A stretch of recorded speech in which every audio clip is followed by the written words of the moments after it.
মাধ্যমিক পরীক্ষার্থীদের জন্য আজকের ভিডিও ভীষণ ভীষণ স্পেশাল। কেন এত স্পেশাল? তোমরা জানো ইতিমধ্যেই 3টে টেস্ট পেপার পাবলিশড হয়েছে, ABTA, WBTA এবং WBHA। পর্ষদের টেস্ট পেপার এখনও প্রকাশিত হয়নি। এই 3টে টেস্ট পেপারে কোন কোন প্রশ্নগুলি বারংবার রিপিট হয়েছে, সেই সমস্ত কমন ও গুরুত্বপূর্ণ প্রশ্নগুলোকে নিয়েই আজকের এই ভিডিও। আজকের বিষয় ভূগোল বা জিওগ্রাফি। এই 3টে টেস্ট পেপারে WBTA-তে ভূগোলের সেট রয়েছে 9টা, WBH-এ রয়েছে 12টা এবং ABTA-তে প্রায় 35টা সেট রয়েছে। অর্থাৎ মোট 56টা ভূগোলের সেট বিশ্লেষণ করে নির্যাসস্বরূপ 12টা গুরুত্বপূর্ণ প্রশ্ন আমরা পেয়েছি, যেগুলো বারংবার রিপিট হয়েছে। তো চলো দেখে নেওয়া যাক সেই 12টা প্রশ্ন কি কি। তার আগে যদি এই ভিডিও ভালো লাগে তো একটা লাইক অবশ্যই করে দেবে, আর নতুন যদি কেউ হও তো ফলো করে দেবে। তো চলো দেখে নিই সেই 12টা প্রশ্ন কি কি। প্রথম প্রশ্ন, জোয়ার ভাটা সৃষ্টির কারণগুলো আলোচনা করো।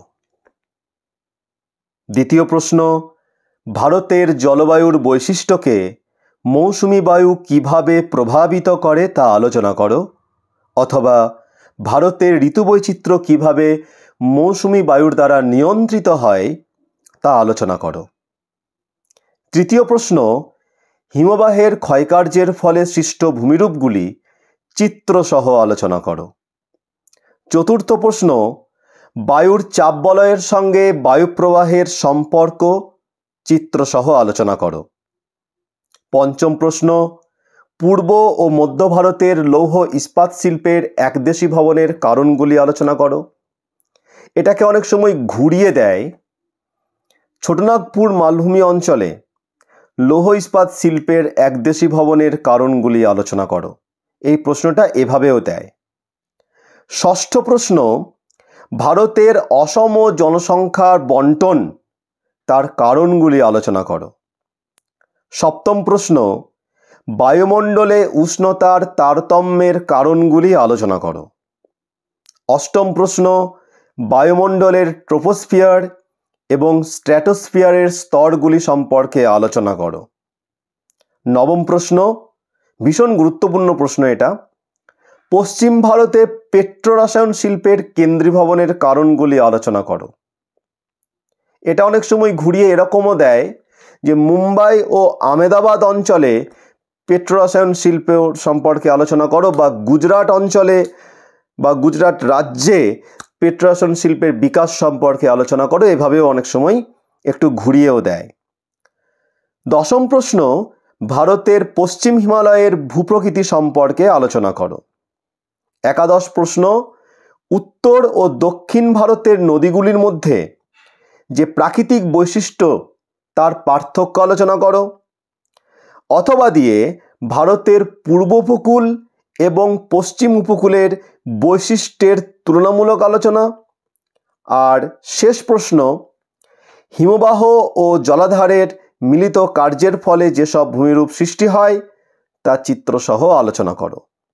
এই ছিল ভীষণ গুরুত্বপূর্ণ 12টা প্রশ্ন।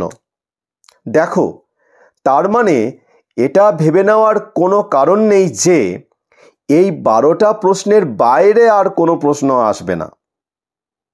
এই 12টা প্রশ্ন টেস্ট পেপারের বিভিন্ন সেটে বার কমন হয়েছে, তাই এই প্রশ্নগুলি খুব ভালোভাবে তৈরি করতে হবে।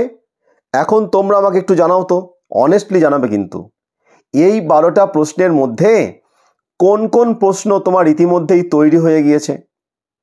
যদি কোনো প্রশ্ন এখনো তৈরি হয়নি তো আর বিলম্ব না করে খুব তাড়াতাড়ি সেটা তৈরি করে নাও। আগামীতে আর কোন কোন সাবজেক্ট নিয়ে এরকম আলোচনা করলে ভালো হয় সেটা তোমরা আমাকে একটু জানিও, আমি চেষ্টা করব। আর তাছাড়া পর্ষদের টেস্ট পেপার এখনো পাবলিশড হয়নি, যখন পাবলিশড হবে তখন আমি লাস্ট মিনিট সাজেশন এখান থেকে দিয়ে দেবো, তোমরা পেজটাকে ফলো করে রাখবে। আজ এই পর্যন্তই।